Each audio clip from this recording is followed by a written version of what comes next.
Well, hello again. Welcome to Horror in Detail. Today we are going to share Wendigo encounter stories. First story by you/I Merciless Void. The time I saw a Wendigo. First things first, this happened to me when I was around 10. I've lived in Idaho all my life and spent a lot of time outside or in the wilderness as a kid. My grandparents would take me camping and my older brother and I would always hike up whatever trails we could find to get a view of the sunset. On one of these occasions, something terrifying happened. We were up at a campsite I only know as Warm River, the river there never freezes over, and my brother and I were on a regular evening hike. There was an old tunnel bored through the mountain at one part of the trail, probably an old train tunnel, and we were walking through it when I heard something I'll never forget. After walking through probably 2/3 of the way through the tunnel, I heard a terrible screech at the end we entered through. The screech wasn't like anything I've heard before. I've heard the screams of animals on dark and windy nights, I even think I've heard Bigfoot calls a few times, but never the metallic, grinding screech I heard that day. The point is, whatever the sound was, it did not sound natural in any capacity. I probably jumped 5 feet in the air when I heard it, and my brother shouted a few choice curses before shooing me quickly to the exit of the tunnel. At this point, my brother decided we should just continue walking and head back after whatever made the noise hopefully cleared out. We didn't have any firearms on us, so I was pretty upset. My brother reassured me we would be fine, and we made the walk back without incident. However, I didn't get any sleep that night. Whether it was the thing that screeched at us or just my imagination, I heard things moving around the campsite the whole night, as well as whispers echoing through the darkness outside the trailer. I woke my brother up a few times to check out what it was, but he refused each time, telling me that it was probably just other campers staying up late and enjoying themselves. The rest of the trip was pretty normal. We packed up the following day and my life continued as normal. I was disconcerted but chalked what happened up as a harmless event that I must have been exaggerating in retrospect. A few weeks later I went up to Pine Basin, an old ski lodge my family rented each year for family reunions. Here I would mess around with my cousins, our favorite activities being night games. We would play hide and seek, a game called Ghosts in the Graveyard, and other games like that. On one instance, I was chosen to be the seeker for a hide and seek game. Because I was one of the younger cousin, I got a flashlight as an advantage. Normally, all the younger cousins hid close to the lodge and the older cousins hid in the nearby trees or at the base of the nearby mountain. As I was searching near the bottom of the mountain, I heard a familiar whistle up the mountain a bit. We would always whistle as a hint at our locations. It sounded like someone was hiding way up near a tree known as the underwear tree, you can guess why, so I began trekking up toward the whistle. As I climbed closer, I got an uneasy feeling in my stomach. I continued on wearily, and convinced myself that I would be fine. I hated walking in the night alone, but figured whoever I find would walk me back to the lodge. As I neared the tree, I noticed that it was deathly silent. This alerted me that something was very wrong, because you could always hear the adults having fun back at the lodge.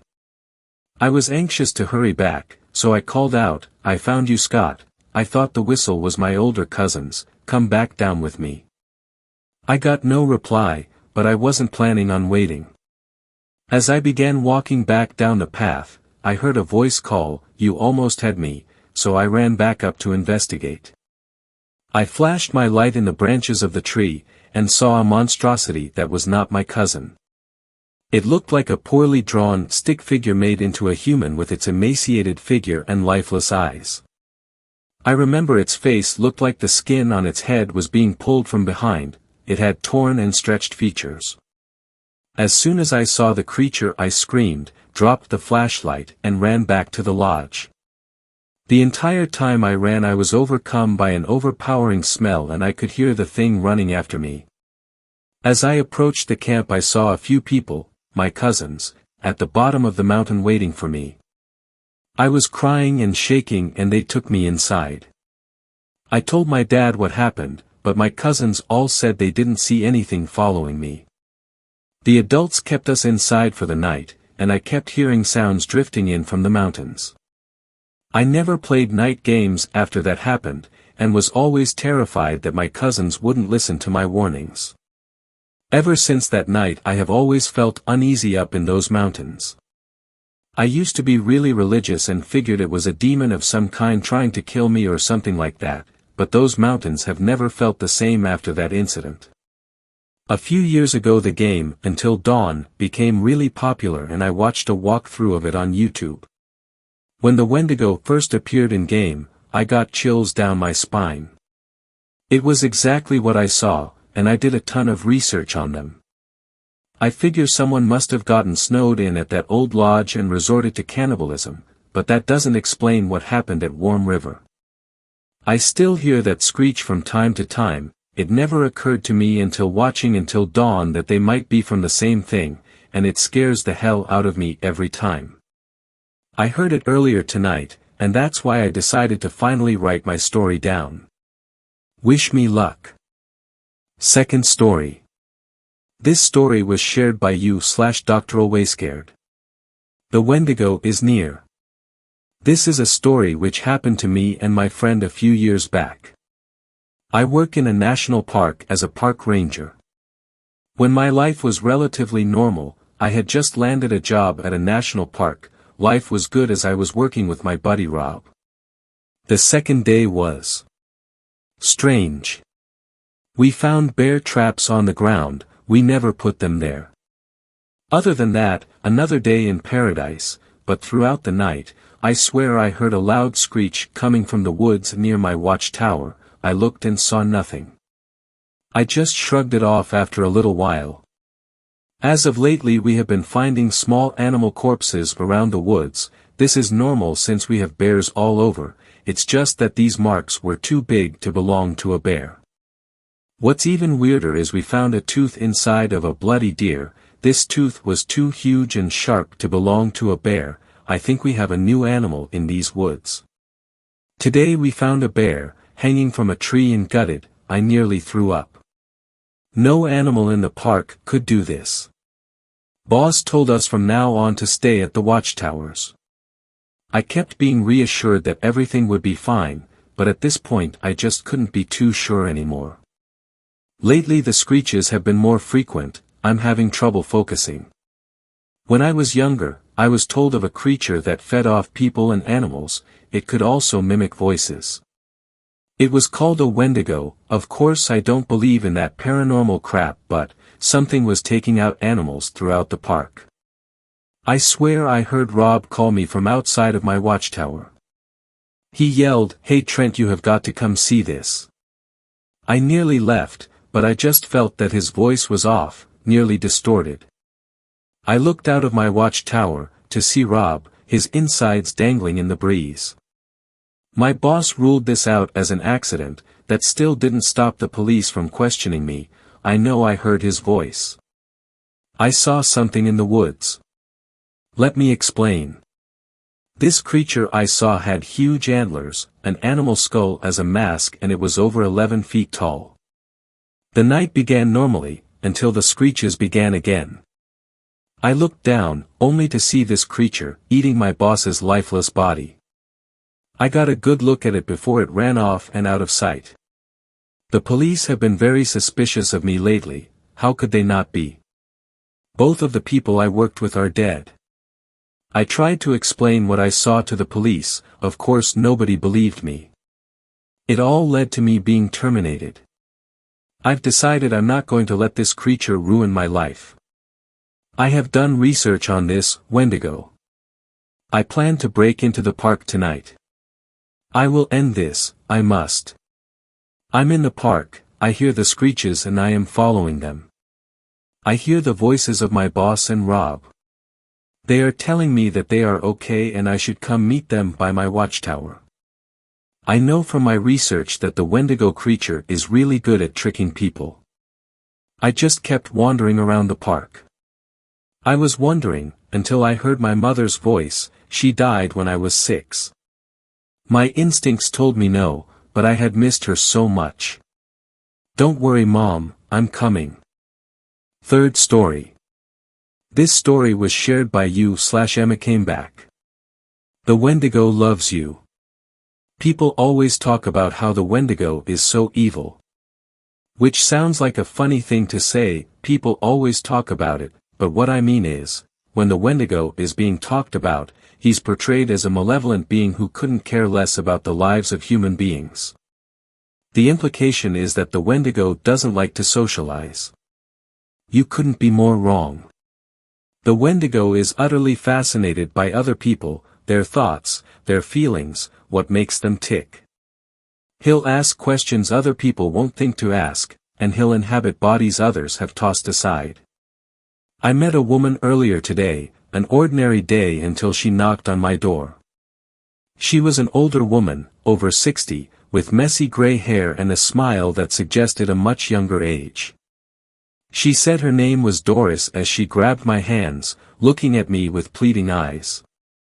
I asked her what was the matter. Doris claimed it was vital she speak with me.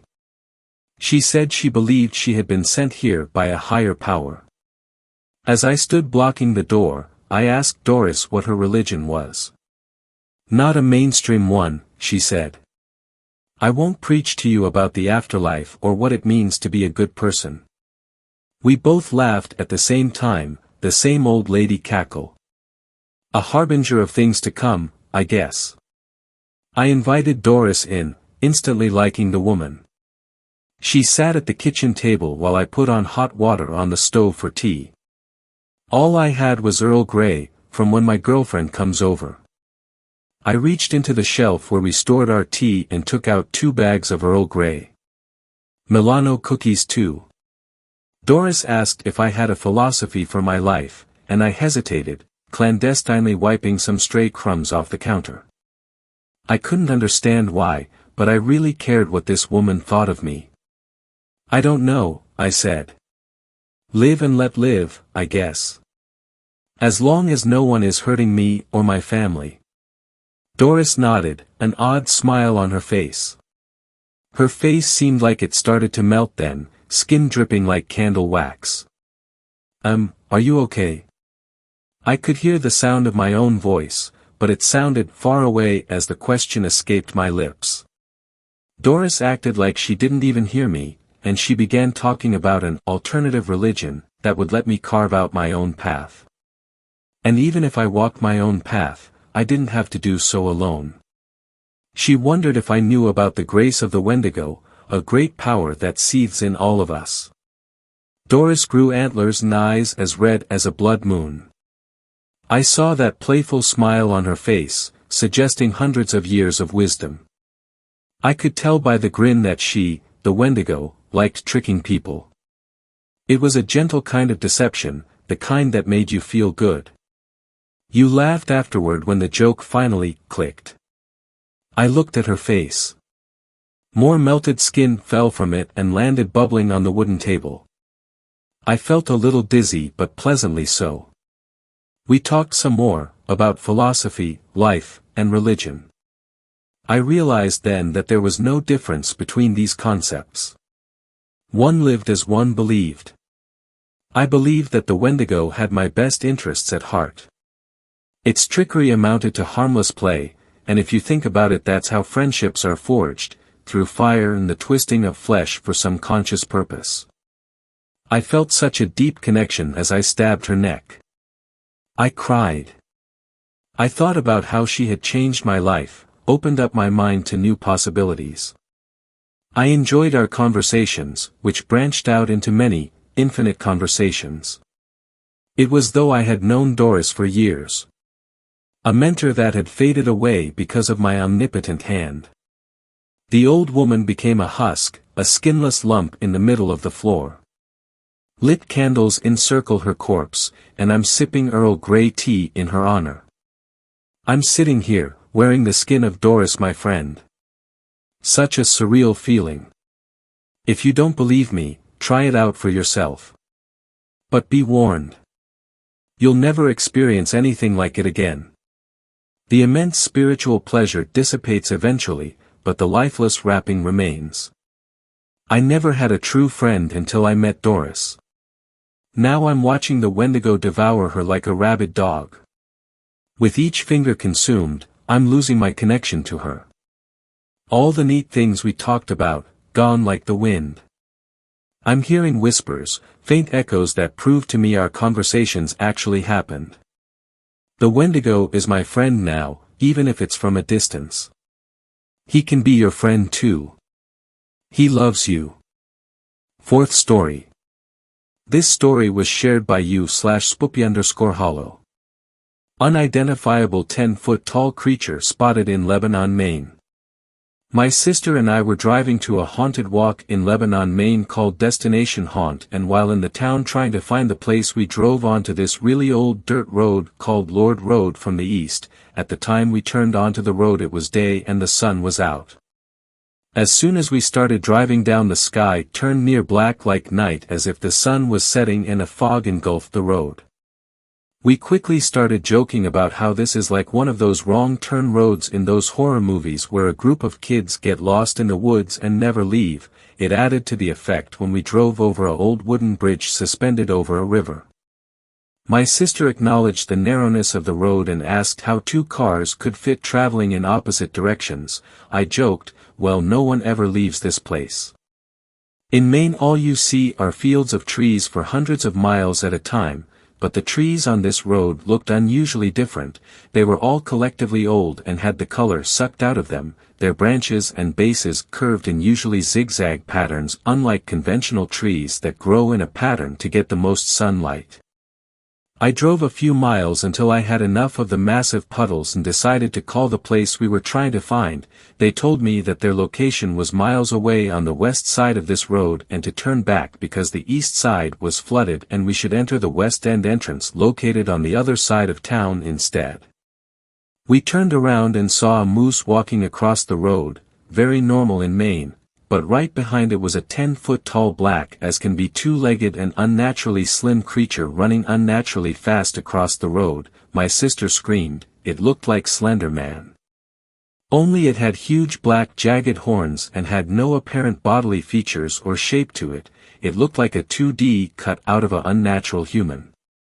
When we drove by where he ran we looked into the woods and saw it standing on two legs next to the moose. It leaned over in a hunchback manner and started walking around on all limbs, and there were others just like it emerging from the mist. We drove the hell out of there hoping my engine wouldn't seize from the huge-ass puddles, but on our way back we saw two abandoned buildings with old cars from the 50s and 60s that rotted into the earth. Those houses were not there before when we originally drove down. The creepiest part was when we got back to the main road because the sun was almost set and the sky almost pitch black. When we pulled out of the road the sun reappeared, the sky readjusted to day as if nothing ever happened. Later that night I looked at Google Maps and the road was completely different on there, filled with things that wasn't there when we driving, and all the houses looked new. After telling a few people about it, someone told me that Lebanon, Maine is known to have a lot of strange paranormal stuff happen and that there is even a self-proclaimed witch fortune teller who lives there. Has anyone here experienced something like this? Fifth story. This story was shared by you/Sugavin. There is something unexplainable in the forests of Oklahoma. The United States is, no doubt, a diverse land of many different forms of life. From the fierce grizzly bears in the mountains of Alaska, to the stealthy alligators in the swamps of Florida. Wherever you may be, there is always something unique about your state. That is until you get to Oklahoma. You see, Oklahoma is without a doubt, one of the most boring places, maybe, ever. Having lived here for 18 years, I'll be the first person to tell you that.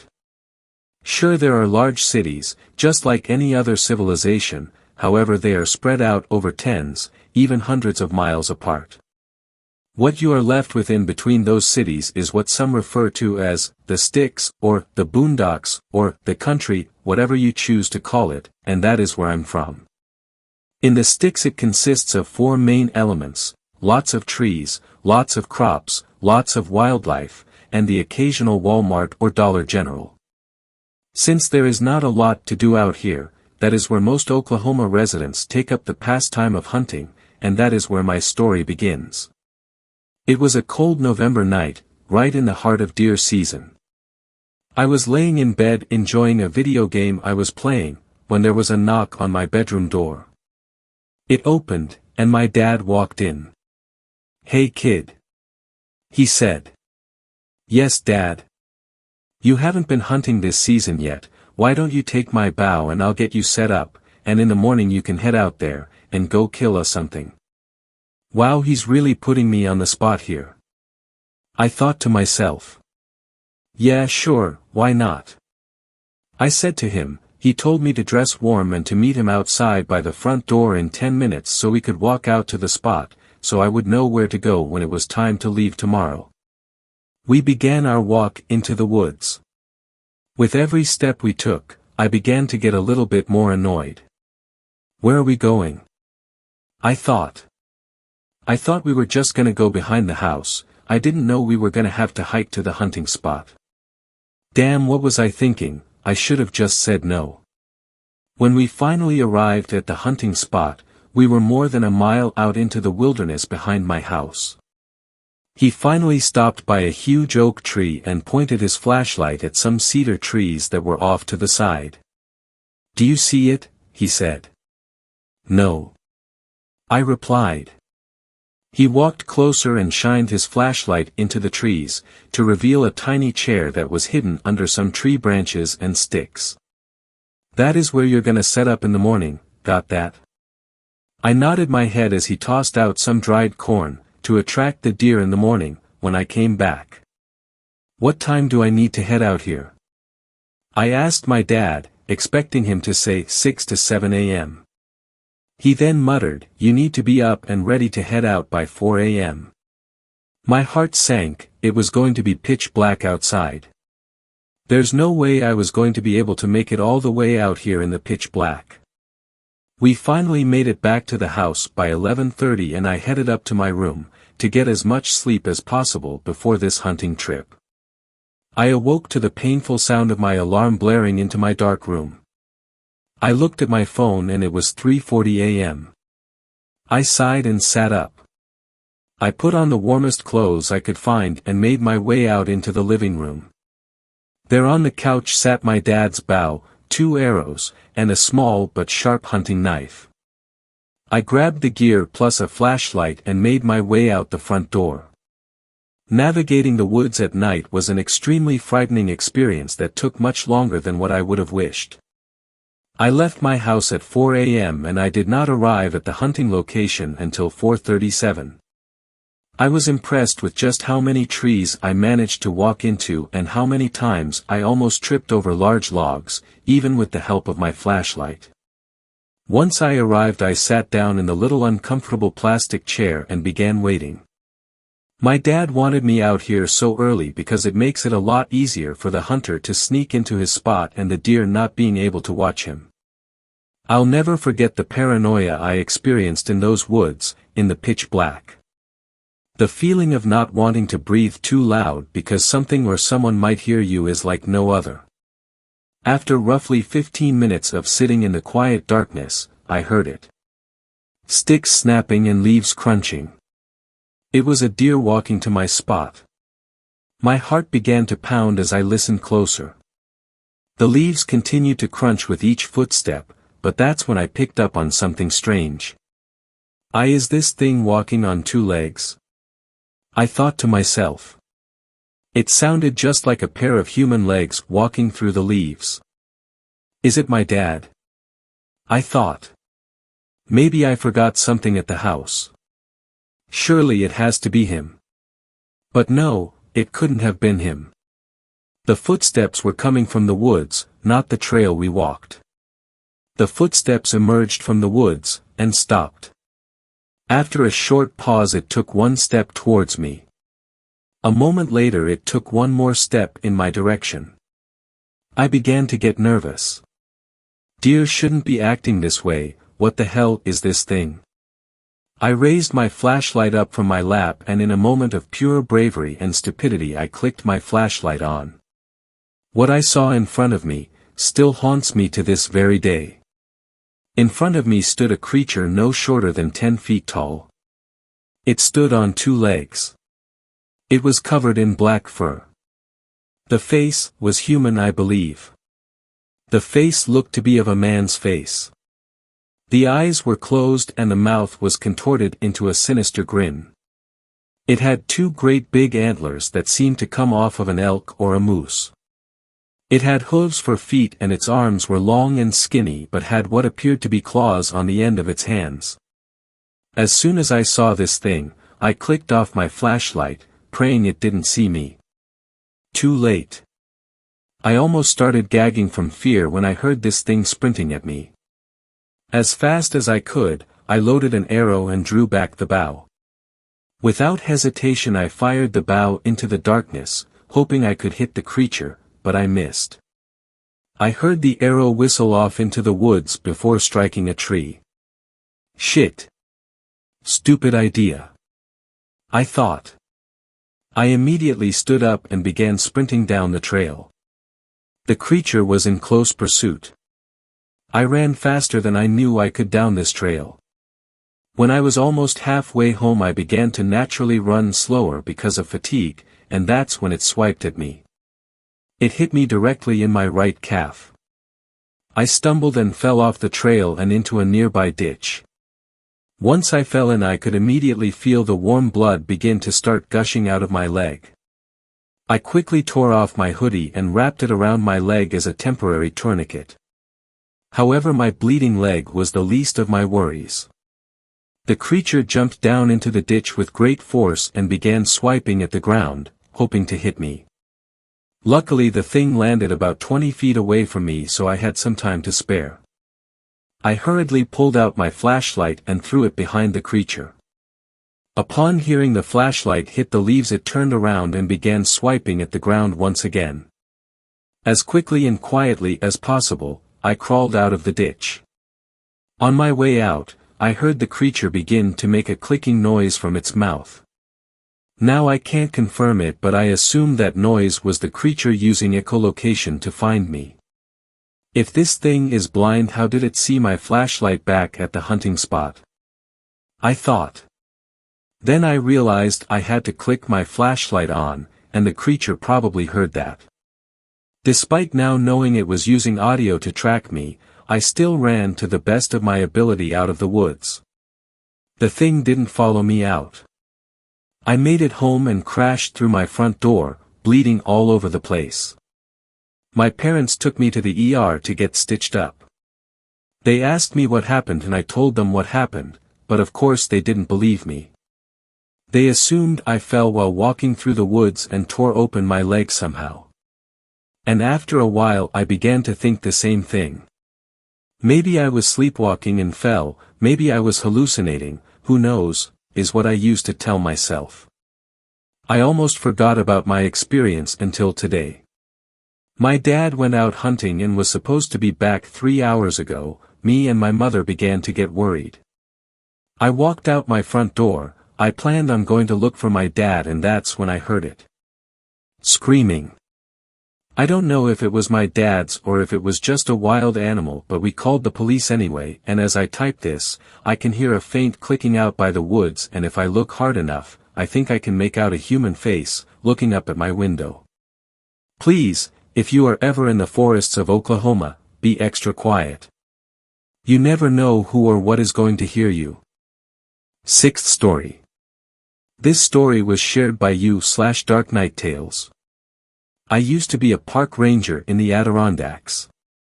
I think we're all in trouble. It was close to 3 in the afternoon when the knock came on the door to the ranger station. I was mildly surprised to hear it, given that it was early January in the foothills of the Adirondacks and the temperature was hovering at a balmy 12 degrees, with wind chills driving it into the negatives with frustrating frequency. The wind had been howling against the isolated station since before sunrise that morning, and I wondered if I was going to need to deal with any damage to my little abode after the storm blew through. I'd been monitoring the forecast and weather radar all day, and it looked like I was in for quite the blizzard by the time evening rolled around. It had been snowing most of the day already, but so far it hadn't been very heavy. I expected that to change by nightfall, however, which, in January, was only in another couple hours. I didn't usually keep the front door to the ranger station locked, since it wasn't uncommon for hikers and campers to make a pit stop on their way up the trail to the observation areas, either to log their camping site for the night or just in hopes of a nice hot cup of coffee before they continued on their hike.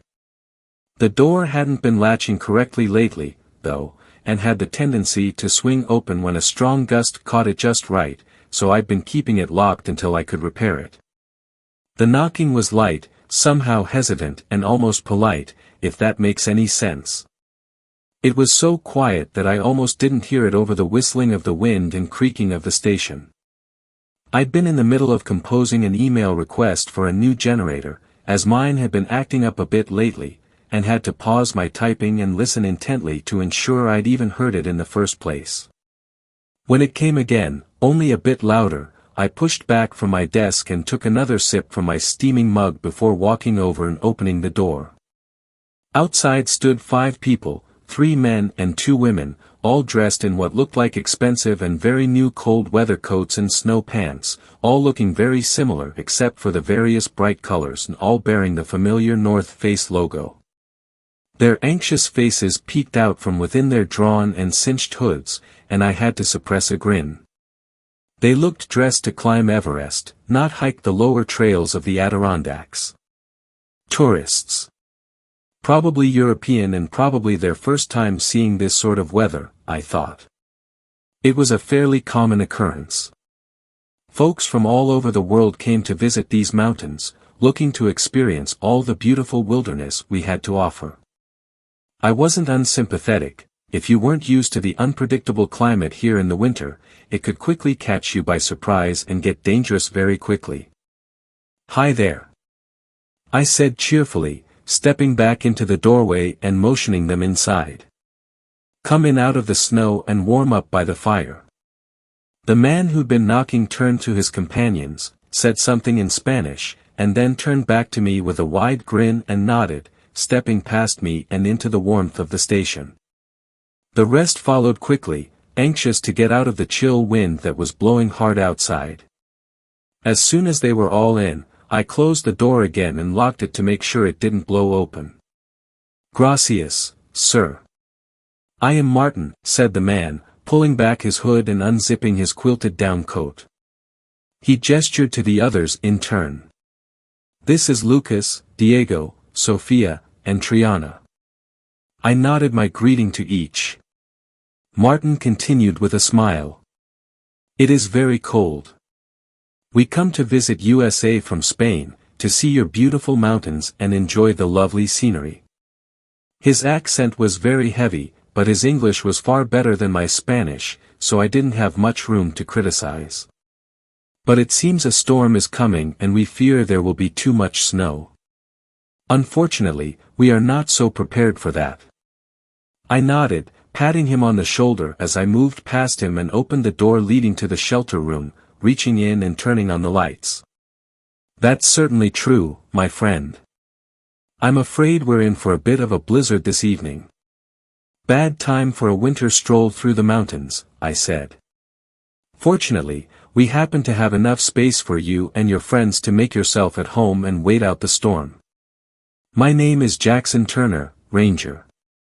There's coffee over there on the table, and bunks and a comfortable sitting area in here." When the group just stared at me blankly for a moment, I got the feeling I'd lost most of them somewhere along the way. Instead, I just offered the friendliest smile I had and gestured to the room. At that, they all grinned and nodded their thanks as they quickly shuffled past me, dropping their packs on various bunks and beginning to remove their cold weather gear. I made sure they all got something hot to drink and that they understood they were welcome to stay until the weather had cleared before returning to my desk. They all seemed very pleasant and grateful for my assistance, and they drifted from my thoughts as I continued my administrative work. It was another hour before the second knocking rapped at the door, this one slow and oddly arrhythmic, almost a staccato beat, somehow unsteady and not as tentative as my other guests had been. I sighed heavily and straightened, heading around the counter and back over to the door. I hadn't had any visitors to the ranger station in a week or more, and now they were pouring in like this was a Holiday Inn Express or something. I unlocked the door and pulled it open, putting on my official greeting smile once again. In the doorway, shoulders and hooded head covered in a layer of icy snow, was a man of roughly my height, about 6 foot or so. Unlike the others, he wasn't dressed in fancy, color-coordinated cold weather gear, but instead wore a mismatched combination of clothes, like he had raided the bargain bin at a second-hand expedition store. His pants were a blue quilted nylon and looked more on the expensive side, even if they didn't exactly fit him very well, but his coat was fur-lined and looked like it was made of padded wool, layered over an old fleece jacket. His boots looked newer and not too warm, something more suited to a summer hike than a winter in the mountains, I thought. "Hey there," I said as warmly as I could, waving him inside. "Come on in out of the snow." He didn't say anything, but gave the slightest hint of a nod as he walked past me. The strong scent of musky body odor followed him, and I wondered if he was one of those reclusive hermits that I'd heard rumors of, living out here all by himself in some makeshift shack. I closed the door and locked it again, turning back to the man. He'd already taken note of the bunk room to the left, where the Spaniards were getting settled, and he headed on in and sat on one of the empty bunks in the back corner of the room. He didn't remove his coat or offer any greeting to the others, and I noted with some curiosity that he didn't have any sort of pack with him, which further made me wonder if he lived nearby in some off-grid cabin. I could see that the others were smiling and making pleasantries towards him, but he just sat there, dark eyes quietly watching the activity without a single word. There was the slightest hint of a smile upon his lips, incongruous and somehow unnerving. It only took them a few moments to abandon their attempts at including him in conversation and turn back to their own group, speaking quietly in Spanish amongst themselves. For a moment, I wondered if he might be in some sort of shock. The temperature was dropping pretty quickly outside, and it had already been too cold for some of the clothing he wore. I considered giving him a quick once-over to make sure he didn't have any frostbite or signs of hypothermia, but something about him told me he might not be so welcoming to my attention. I stood there in the doorway to the bunk room for a minute, looking over the scene. Something about the newcomer seemed off, somehow. I couldn't quite put my finger on it, but the way he moved, his lack of communication, the way he was just sitting there perfectly still on the corner bunk, just seemed strange. There was something else, too. Something that I couldn't quite put my finger on. Something that tickled the back of my consciousness, just out of reach, more an instinctive unease than coherent thought. I found myself hoping the man would spend a few minutes warming himself and then be on his way again. Turning my attention to the others, I realized that they must have found something odd with him as well, as they had all subconsciously clustered around the end of the table farthest from him and were speaking more quietly than before, more subdued. I noticed them periodically casting quick, uncomfortable glances in his direction, but never for more than the briefest of moments, as if they were just reassuring themselves that he hadn't moved and was still sitting there. I also noticed curiously that none of them sat with their back to the man, likely also subconsciously. I was just about to walk over and talk to him, to shake the odd feeling away, when Martin appeared in front of me, his brow furrowed. "Sir, my friends and I are worried about the other campers," he said. This drew my attention. There weren't any campers registered to be out here today. Was the newcomer one of them? Maybe they were in trouble. "What campers?" I asked with a frown. He motioned vaguely to the north. We passed their campsite on our way to the observation point, before the weather turned us back here. Maybe a half-kilometer up the trail, in a clearing beside a small brook.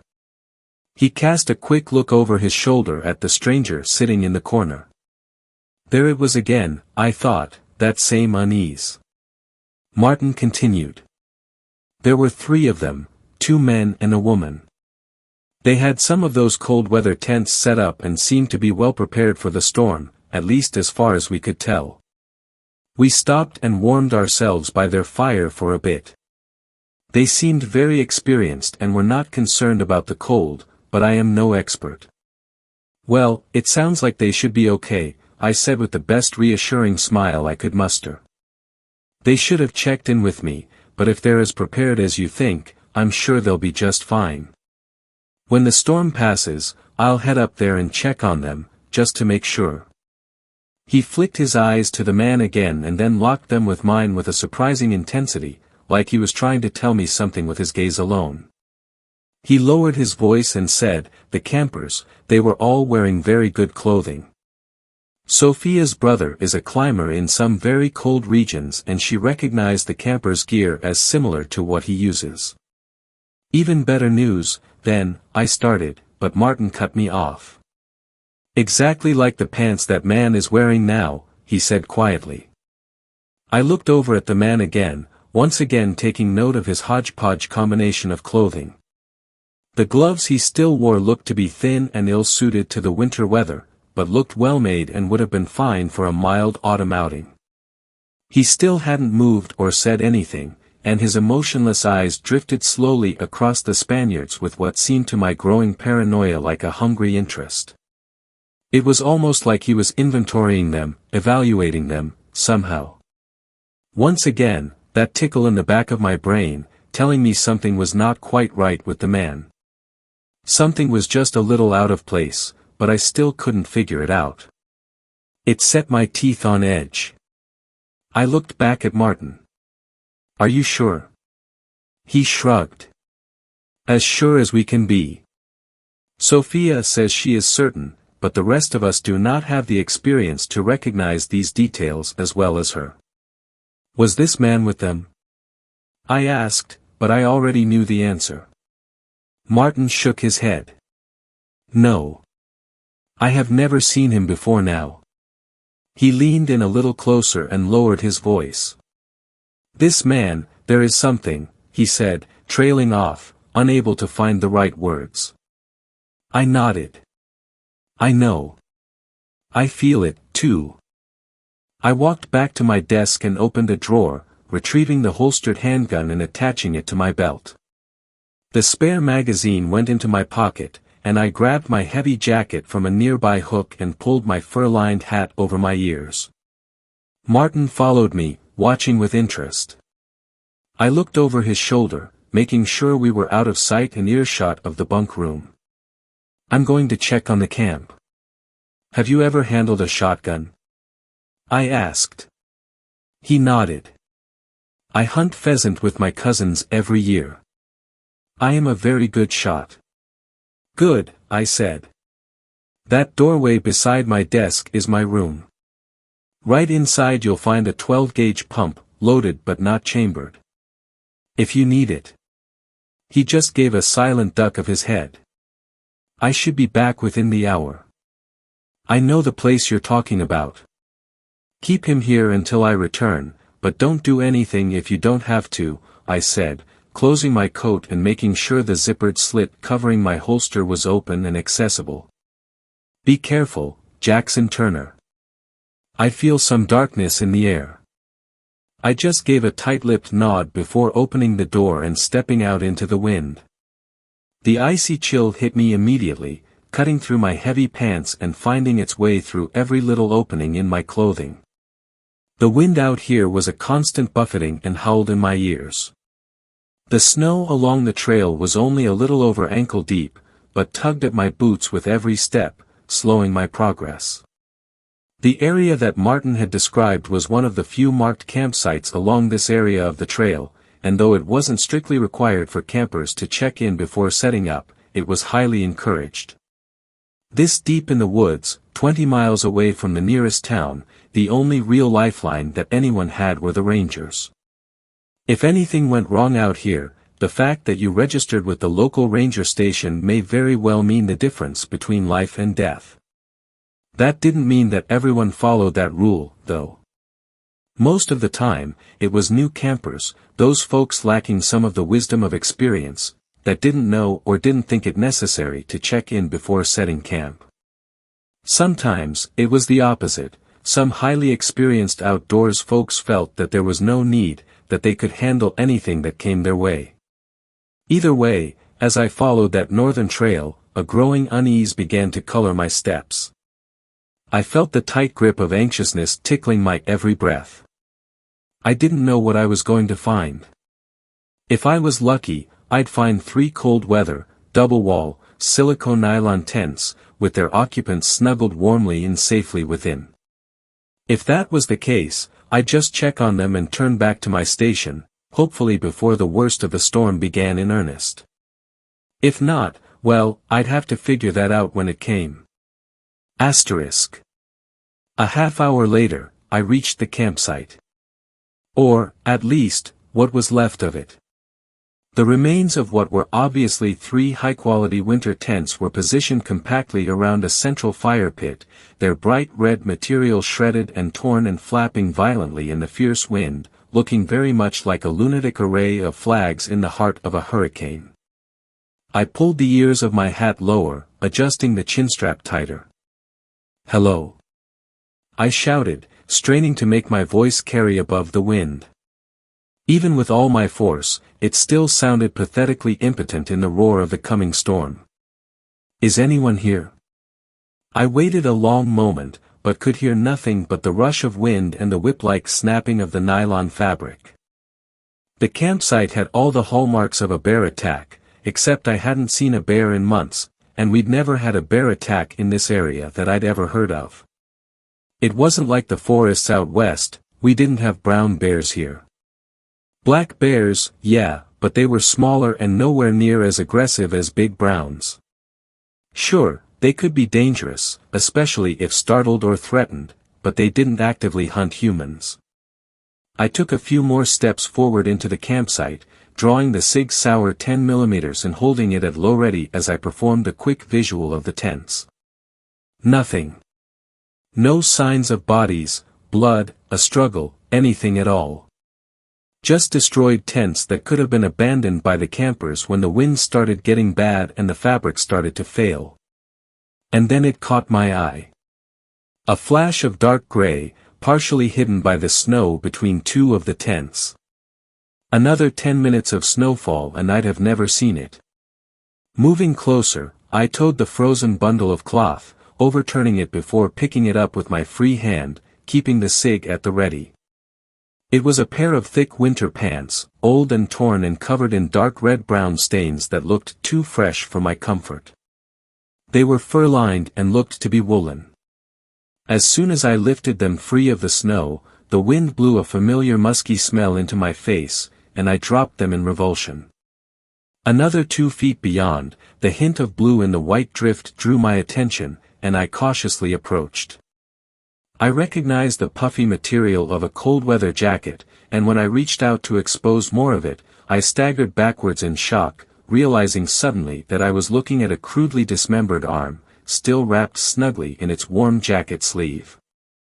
I cursed aloud and stumbled backwards, tripping over the stones surrounding the fire pit and falling hard on my ass, eyes wide and not even registering the pain of my tailbone meeting the frozen ground.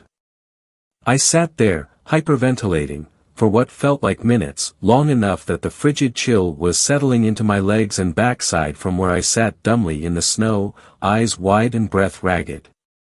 It was only when my arms began to shake that I realized I was gripping the handgun as tightly as I could, aimed insanely at the gray mass of frozen trousers on the ground before me as if they were going to suddenly spring to life and attack. "Shit," was all I could think to say as rationality suddenly returned, clearing the pulsating red spots from my vision and slamming my thoughts back to the present jarringly. The pounding in my ears began to lessen, replaced once again with the unrelenting wail of the wind.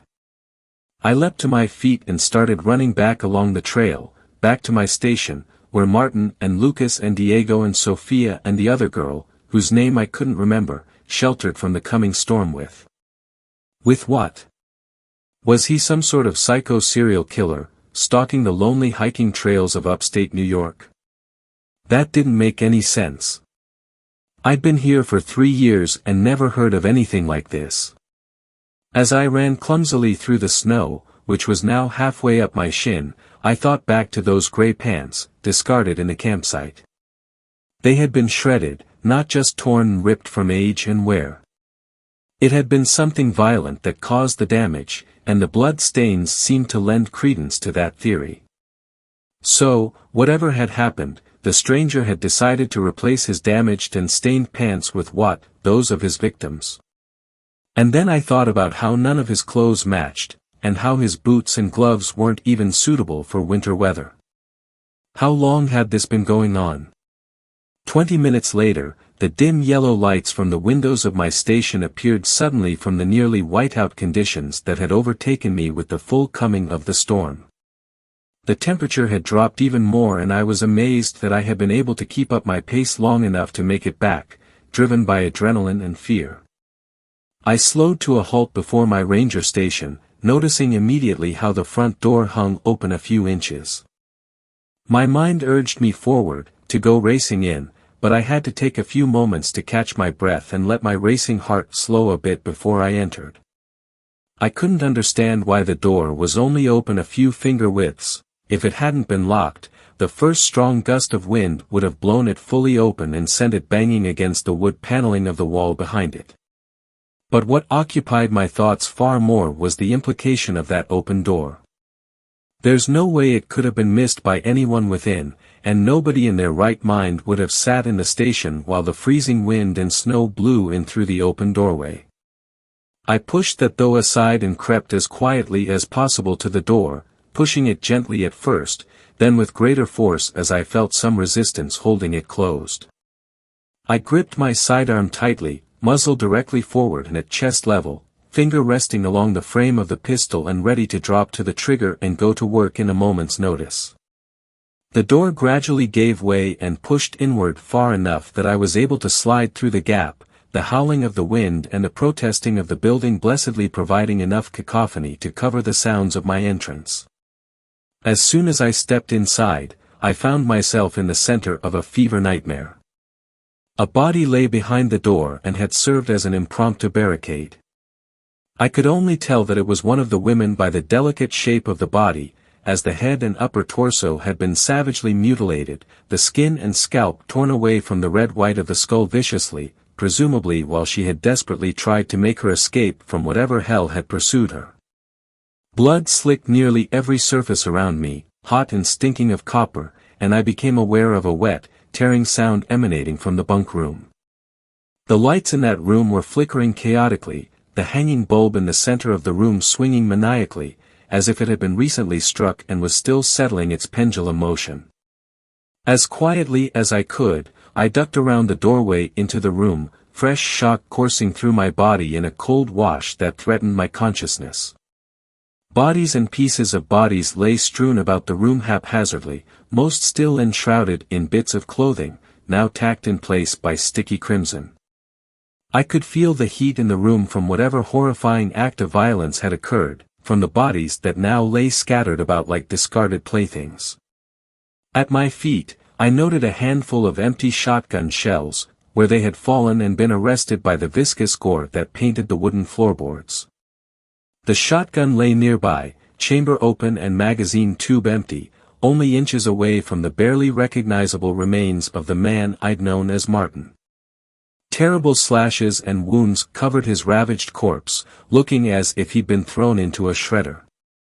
His limbs were outstretched and only attached by the yellowish tendons and pink muscles which now lay open and exposed.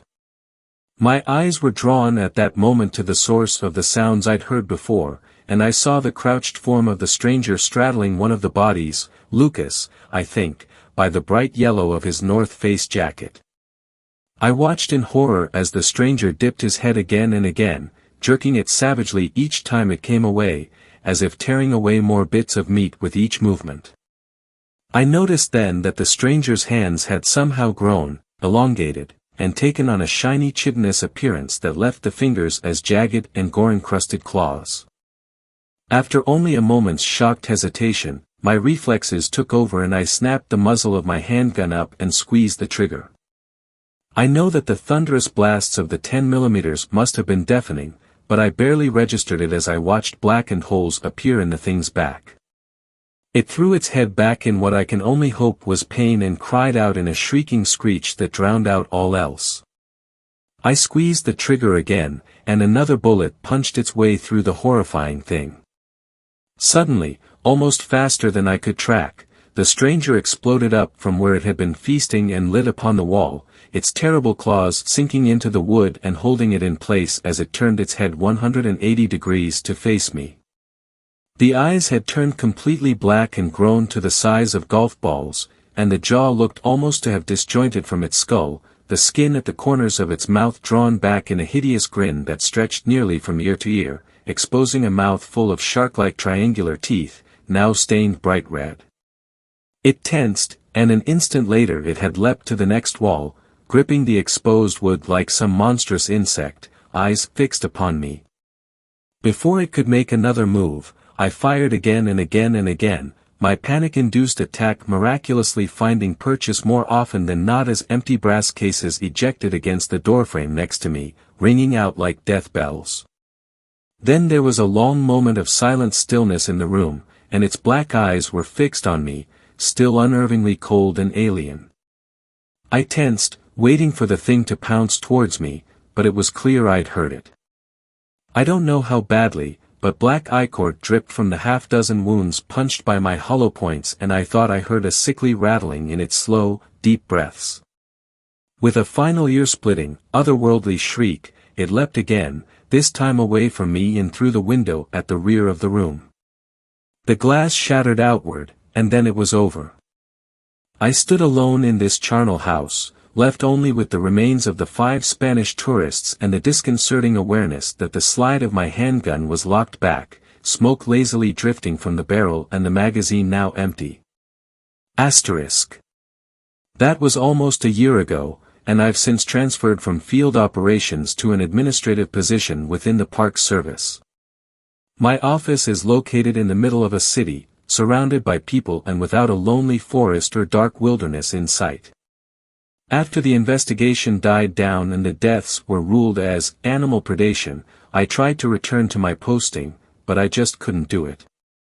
They tore down the old station and built a new one closer to the trailhead, and I thought I could get past it, but I kept seeing that stranger, that creature, every time I closed my eyes. A few times in the dark stillness of the night, I thought I could hear that banshee wail echoing in the distance. Once or twice, I think I heard more than one. I slept with my handgun on the nightstand and the shotgun propped next to my bed, and kept the doors locked at all times. I couldn't shake the feeling that it was still out there. Maybe searching for me. Maybe it needed to make sure that I wasn't able to tell anyone about it. You see, in the time since that horrible night, I've scoured the internet for any possible explanation for what I saw. I consulted any self-proclaimed cryptozoologist or paranormal investigator that would speak to me, but nobody had any rational explanations beyond fairy tales and urban legends, and invariably I was left with as many questions as I started with. And then I tripped across an article one day that changed everything for me. It was a piece written about something called the Uncanny Valley, an idea put forth by some Japanese roboticist back in the 70s. At first, I almost passed it over, since it seemed mostly to relate to robots and computer graphics and how people feel increasingly uncomfortable the more realistically human they appear.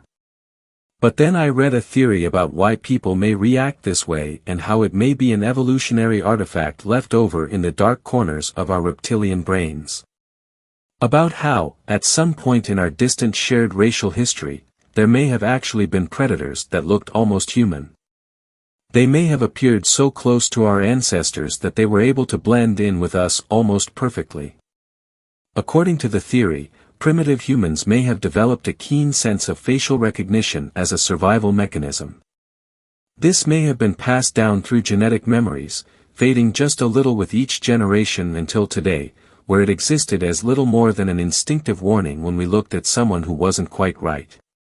Someone who seemed almost normal, but perhaps with the slightest of imperfections that made them seem just a little wrong. Someone that our instincts told us didn't belong, someone who wasn't really one of us at all. I wondered if these things have been with us all along, hiding among us, stalking us from within our own numbers.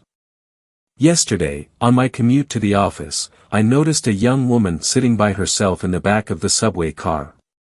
Even though it was crowded, the seats beside her were empty, and I noticed that the other commuters almost seemed to be avoiding getting too close to her. I don't think anyone really realized it, but people kept glancing uneasily at her out of the corners of their eyes. There was nothing overtly out of place with her, and it could have just been happenstance that nobody had elected to sit down next to her. I just couldn't shake the feeling, though, that something just felt off. 7th story. This story was shared by you/insomniac_writer. If you see a structure in the woods, leave it alone. Hello everyone, Jethro here. I'm still in Paris, but not for long. In a few days I'll be back home together with Molly. But I'm not writing this to tell you about my romanticism with Molly, I'm here to tell you how I met that asshole. As you know, well if you didn't you will now, I'm a hunter for the paranormal, demons, cryptids, and all the other ingredients that form this shit soup, my life. I get contracts from people around the globe, hunt this, we'll discuss the pay afterwards, or, I think I accidentally summoned a demon, I need help. How you accidentally summon one of Satan's slaves is beyond my thinking, but some people are, apparently, dumb enough to do that. How do I get the contracts you ask? Well, through a site on the deep web, it's pretty hidden, but not impossible to find, and I take care of unwanted guests, so it's probably the safest space on the platform. This site also led to my unwanted friendship with Azaf. It was 9 p.m. on a Tuesday. I wax fixing some looks on my site, to make it more aesthetic, as if anyone cared. My computer made a ding sound. I looked in the bottom left corner and sure enough, a chat box was there. Hello Jethro, name's Azaf, I heard a lot about you, especially that you are very talented in paranormal shit, so I decided this was the best place to come. I need help regarding a stone formation. Doesn't sound bad, I know, but bear with me. Last week it wasn't here, 2 days ago it was. It also came packed with some hooded figures that always sit in the middle, and I don't like uninvited guests on my property. I also work in the same range as you, but I'm afraid that if those hooded things attack I won't be able to kill them alone, so I want you to help me take care of them. I'll attach a link below to my location, we'll discuss more here. I hope you get back to me soon. How charming, I thought, my name's circulating around. I was doubting pressing the link he sent me, what if it was a virus, or a DDoS attack, IP tracker, there were many possibilities. But my instinct told me it's fine, and I'd be damned if I didn't listen to the voice that saved me millions of times before. I opened the link. It went straight to an image satellite view from Google Maps. The location was a national park, I've visited there before, beautiful scenery combined with fresh air feels good to have once in a while. Knowing he wanted me to get there as soon as possible, I decided to sleep that night and pack up in the morning. I replied to his message with a quick, "I'll be over soon," before closing my laptop. I woke up at 7 sharp, and made myself some coffee. The trip was 3 hours away, I'll surely need some. I packed up everything I needed, got in my Ford truck and drove to Azaf. The drive was peaceful, the roads pretty empty since it was so early in the morning. I admired the trees I was passing by while listening to old rock music. I finally got there, starving. Someone was already waiting for me. "You Jethro?" asked the man without missing a beat. He looked stressed. He wasn't very tall, 5 feet 7 inches, but was very well built. He had a scar on his left side of his face. His hair, a messy black tar color, was waving in the wind. His face was freshly shaved and some perfume from his body was picked in the wind's dance. Yeah, you Azaf? I responded the same way he asked. He nodded and handed me his hand, waiting for a shake. I took it firmly and gave a small smile. Come, let's get to my cabin, we'll discuss there. He signaled for me to follow him as he already was making way to the dirt path. He sure isn't wasting any time, I mumbled to myself. I stood my place for a quick second. I forgot my weapons. I ran to the back side of my car, grabbed my bags and decided to take out my revolver, just in case. We walked on the path for about 10 minutes before he went off it. Just a little more, he said looking back at me. He saw the gun. We reached a small wooden cabin that seemed so out of place, in the middle of the tall bark trees. Next to the cabin were some cut logs, held in place by thick, weathered, ropes. We went inside, a fireplace was dimly burning some wood, next to it more, small cut logs, laid waiting for their demise. It was cozy. There was also a bookshelf, full of books, mostly classic and old, but there were some new ones, next to it a couch. Perfect length from the fireplace to keep you warm but also not burn you. On the left side was a bed where, I guessed, Azaf slept. The bed was made from more logs, refined and oiled so they looked shiny and fine. You want a drink? Asked Azaf before pulling out a half-empty bottle of scotch. Too early for me, I replied, kindly denying his offer, but I'm starving if you have some food. Oh sure. He replied, going to the freezer and pulling out some frozen, round pre-cooked beef. He placed 2 pieces on a porcelain plate, setting it next to the fire. While those warm up, let's talk about the situation. Suggested Azaf with a warm and kind tone. For a man doing my job he sure was cheerful. Tell me about it. I said, agreeing with what he said. Well, I was chilling in my cabin early morning about a week or so ago. I have a few morning folks who like to take walks through here. It's safe and the morning fresh air makes for a good waker. I got a knock to my door, followed by 2 more. It was one of the men who walks here. I welcomed him in, asking what's up. He told me that the stone formation I built was pretty damn good and just wanted to come congratulate me. I looked at him with an eyebrow raised before asking dash. He stopped his tail before getting up, going to the beef. It was warm now. He placed the 2 beef on 2 round buns that already had cheese on them and handed them to me. Hamburgers, neat. I thought while starting to chomp down on them like a hungry dog. I was a hungry dog. He continued, while sipping his scotch from time to time, keeping his red lips moist. Like I was saying, I asked him about the stone formations he was talking about since I knew well I didn't build any, neither was I a sleepwalker architect. He looked at me, confused, before telling me to come with him. We walked for about half an hour before reaching them. Sure enough, tall stone pillars, like the Stonehenge formation, stood in the woods, rising up from the ground, looking like they were always there. I was even more confused now, wondering how they appeared there. He chuckled proudly at the fact that he was right and I was wrong, but my stomach started to turn for some reason. Something was wrong about them. Where they stood nothing got close, no animals, no vegetation, it was just the ground's forest circling this weird structure. I got closer to it. My knees felt melty, I barely could walk. My hands were floppy, it somehow weakened me. I went back to the folk as fast as I could and told him to get out of here. His proud expression turned to fear. He knew I was serious when I started yelling. He went home and I closed the park following the next second. Ever since then I kept an eye on them. Sometimes I hear mumbling, like someone singing some type of song, but the noise comes from seemingly thin air.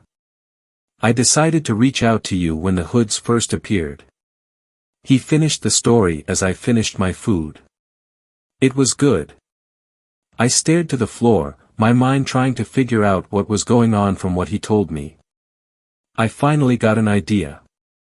Do the hoods appear only during the night? Yeah. Alright then, can we go to the formation now? I asked him. His eyes changed, a worry look was written in them, but he agreed nonetheless. Sure, just don't get too close.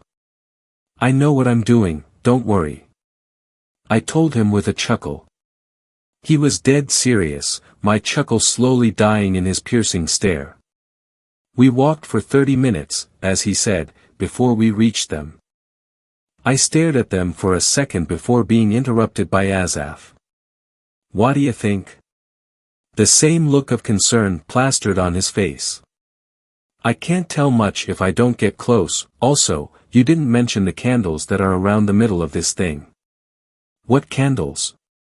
He said before looking closer. He indeed saw what I've seen. Small red candles were placed tidy around the structure and around the middle. His face said it all. Can I get closer? I asked him, breaking his chain of thoughts. It's your funeral. He said. Grim way of saying yes, I thought. As I got closer I felt everything slow down. Air, motion, sounds. Indeed, it was weakening me, not enough to kneel me down but enough to slow me. It was like gravity got heavier. I got to the middle of it and looked around the stone pillars. They looked like polished stone, no cracks, no signs of being weathered. On their sides were symbols going from top to the bottom. Only once have I seen them. They were demonic symbols. Their roles are, as you expected, to help summon hellish creatures or portals. Last time I saw one of these it didn't turn out exactly good. I turned back to go to Azaf but something stopped me. Leave while you can.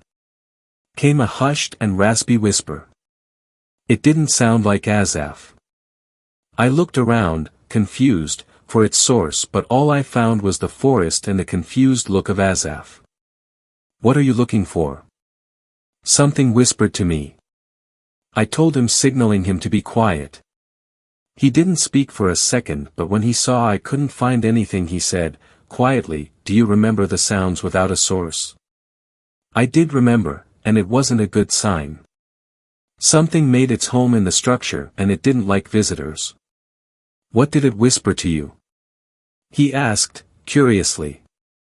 Leave while you can. What the hell? He asked, fear starting to build in him. There were also symbols, demonic, carved in the stone. My guess? We're dealing with hell worshippers. I told him. His eyes widened and his face turned pale. Don't you mean Satan worshippers? His words stumbled. Those are different, they only worship Satan. These one are trying to summon a portal or hellish creatures, and usually people die when that happens. I informed him, all the joy that was in him left. How do we deal with them? We need to wait till it's night, so they come to worship, summon, whatever. We attack them, leave no survivors. They don't know that we know about them, do they? I asked, glaring at him. Nah man, I've been looking at them from a distance. He responded without missing a beat. Perfect, we hide somewhere near here, prepare our guns and ambush them. Sounds like a plan. He reassured me. For how scared he seemed, he sure as hell was brave. Night came quickly upon us but we were ready. Out of nowhere they came. They were 5, hoods up, covering their facial features. They didn't look old nor young. Judging from their clothes they were 20 to 30. After looking around, most likely making sure nobody was spying on them, they sat down in a circle around the middle. They started holding hands while bowing their heads down. This was the time to attack. I looked at Azaf, meeting his cold glare. Ready? I whispered to him. Ready as I'll ever be, he whispered back, although he tried to hide it, fear creeped on his words. We got up, tiptoeing closer until we had a clear view of our targets. All hell broke loose. Azaf blasted the head of one of the hooded things, making its limp body hit the ground with a thud. The others looked up at us. For the first time we saw their faces. They weren't human. Their faces were mutilated. Empty black voids looking at us, consuming our souls. Their faces were pale, no color could be seen on them. Their mouth opened sideways, rows of small, jagged teeth ready for flesh. Their ears were slit, with strange symbols marked on them like they were marked on the rest of their face. "What the hell are these things, man?" shouted Azaf at me, fear overwhelming him. "I have as much of a fucking idea as you do." I yelled back, "We need to stay calm, don't let them get through you." "Harder than it sounds," he said, his voice now trembling. Was he about to cry? I wondered to myself. They hissed at us for a few seconds before attacking. They were fast, too fucking fast. They took advantage of the trees, climbing on them to pounce from above. I managed to shoot one in mid-air with my shotgun. Only 3 were left, Azaf managing to kill another one shortly. Although they were fast and damn fucking ugly, they weren't very resilient. Little did we know the worst is about to come. Before killing the last 2, one of them hissed at us again, this time it was intelligible. "We told both of you to leave, now you'll burn in hell." The thing started laughing hysterically. The second one started saying some sort of chant.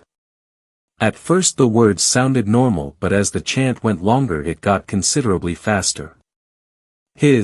Its eyes turned into their sockets, now bleeding red liquid, as it started floating. Strange, visible, energy was circling him in an endless loop. Me and Azaf couldn't help but glare at the scene. We were mortified, frozen in place. Our bodies refusing to do anything. In the background the first creature kept repeating, "Yes. Yes. We're going home. We're going home." The creature was, now, around 10 feet from the ground while suddenly everything stopped.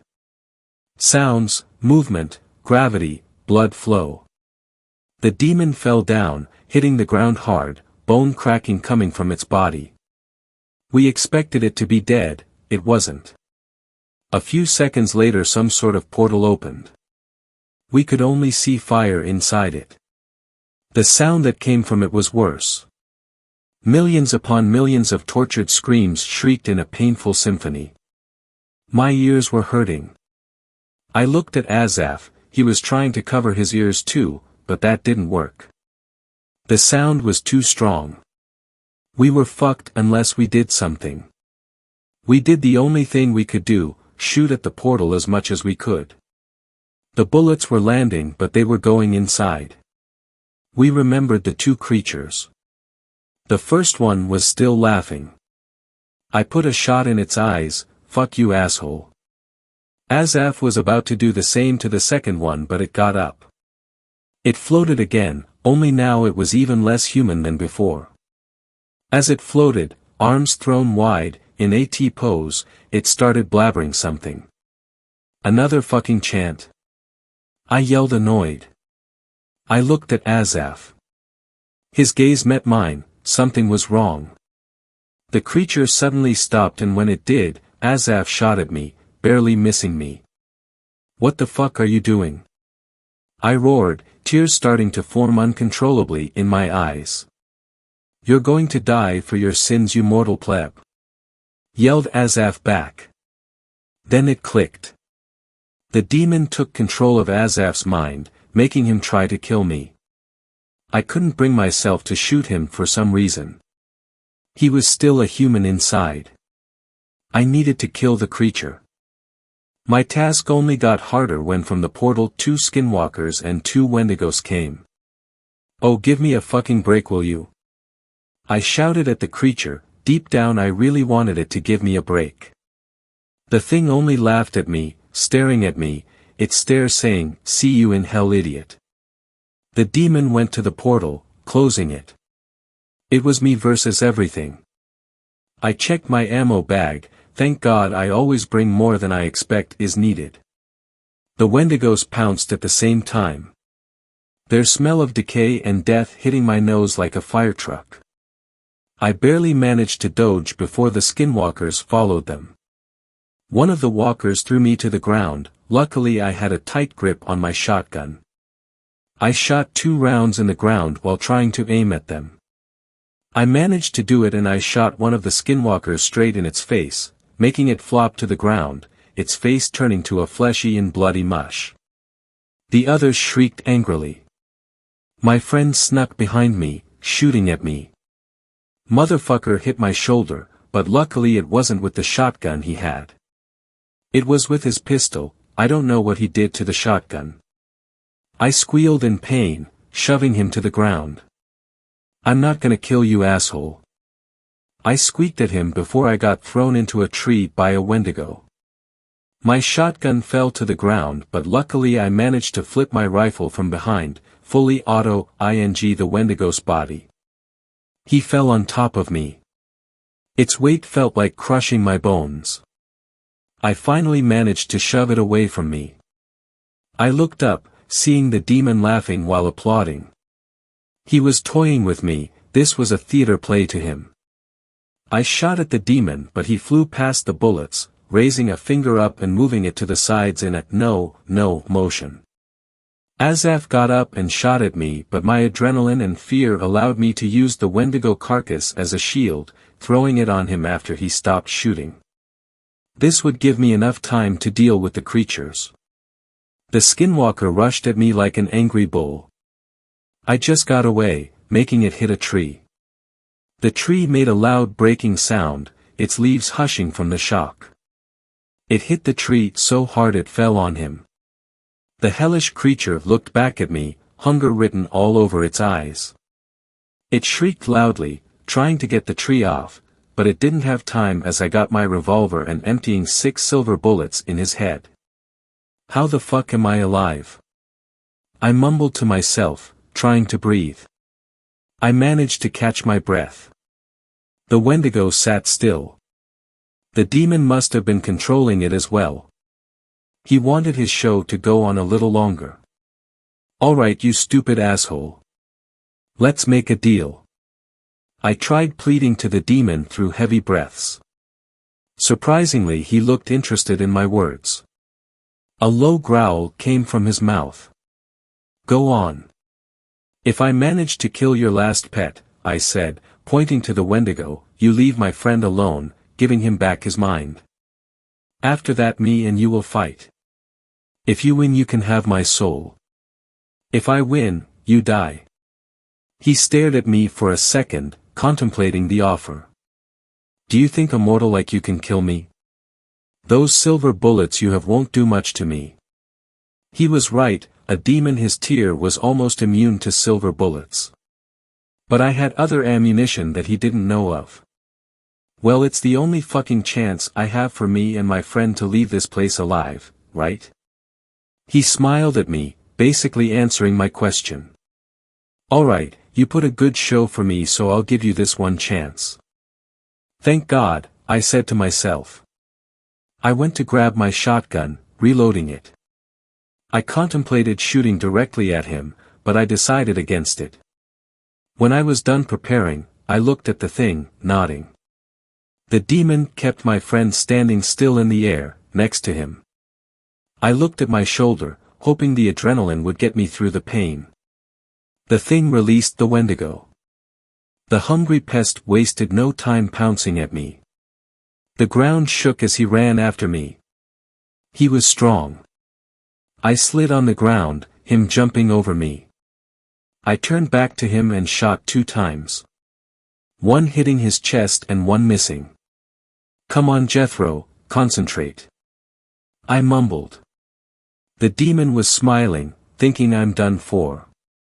Me and the creature started going in a circle, both of us waiting for one of us to make a move. The Wendigo fake charged at me, making me shoot again. The gun was made for close range and we were mid-range, so I missed. He charged again, for real this time, but I managed to dodge. "Alright you dirty bastard, if that's how you wanna play, that's how we'll play," I yelled at the thing, throwing my shotgun to the ground and grabbing my rifle. I didn't waste any more time, I was done playing games. I started blasting at it. Before the Wendigo even had a chance to react, his body was full of holes. It looked like a shitty puppet when I was done. It fell to the ground, its last stare giving me a chill. The demon looked at me. For the first time I could see a trace of emotion. He was impressed. "A deal is a deal." I yelled at him, pointing towards Azaf. He shrugged at me before putting him down. "I won't give him back his mind. If you kill me he turns to normal anyways, plus I don't want him attacking me." The demon told me, a wide smile on his face. "Fine, just put him down, let's get this over with." I told the demon, trying to sound brave. Truth is, I was tired, so fucking tired. And the pain of my bruises and wounds started to creep all at once, my adrenaline barely keeping them in its lead.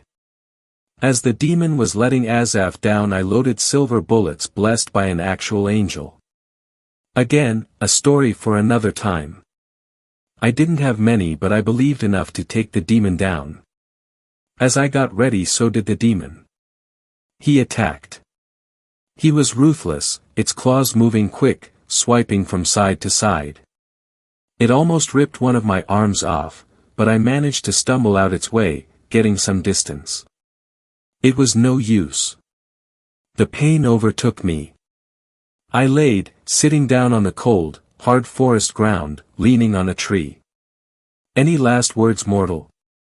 asked the demon, sick excitement leaving mouth. "Yeah dash." I paused to catch my breath. "Die you asshole."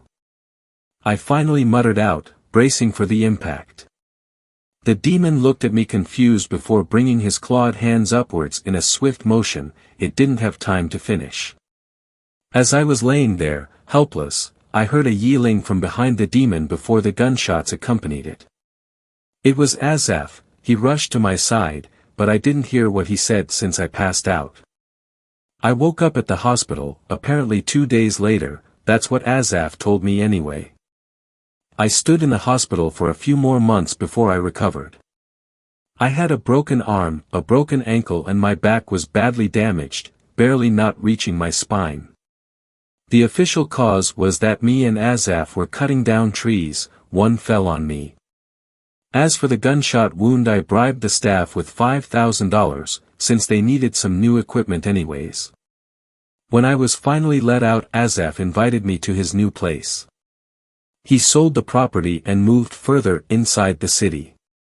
"Hey man, come inside," said Azaf, moving from the way, opening the door fully. His new apartment was pretty big but also cozy. He sat me on the couch in front of a glass table. A wide flat screen TV was attached to the wall across the couch. "How have you been?" he asked me, looking me up and down, noticing the scar that the bullet left in my skin.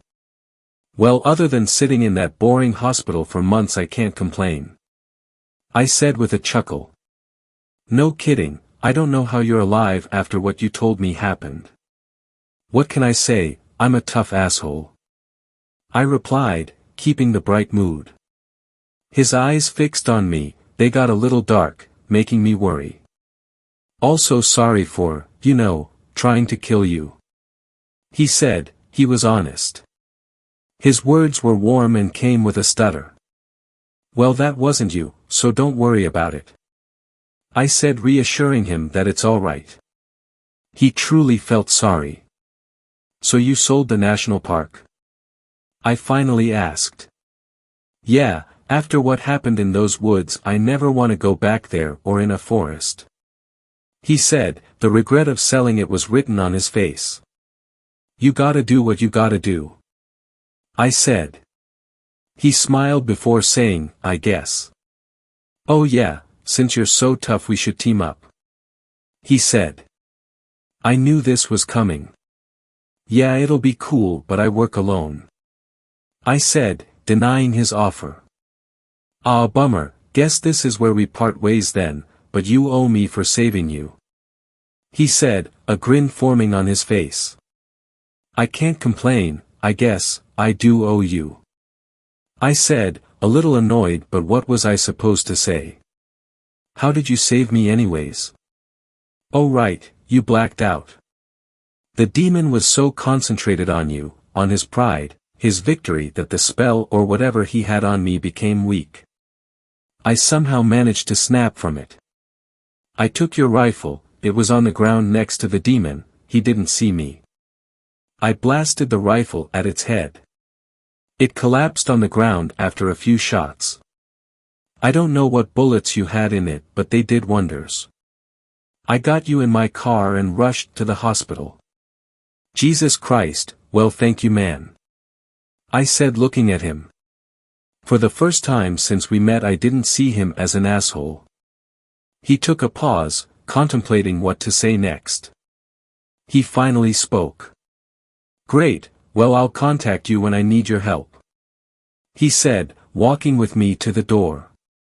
See you then. I said, exiting the apartment, heading home. I took a break for a month. I still needed my mental health to come back, plus I didn't get much sleep in the hospital.